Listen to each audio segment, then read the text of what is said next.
all believe that homeopathy is just water, but what if you're missing entire layer of science? Let's talk about it.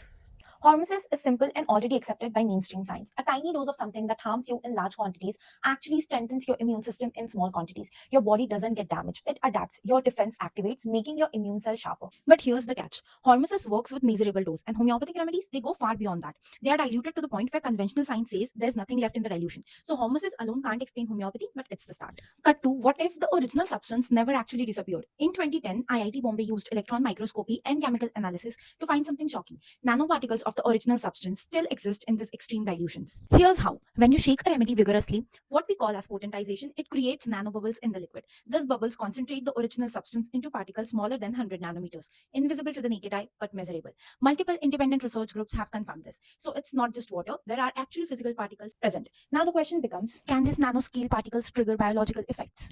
To which my answer is water memory, or precisely exclusion zone water. Professor Gerald Kellogg, a biophysicist, spent 20 years researching exclusion zone water. Structured water that forms boundaries with hydrophilic surfaces. This water isn't random. It has a specific structure. When nanoparticles suspend in water, they create these zones around themselves, and according to various other researches, water can retain the structural signature of a substance long after the substance is removed. And this might be how the remedy carry information through extreme dilutions. We have nanoparticles from potentization, we have hormesis triggering adaptive responses, and we have structured water encoding information.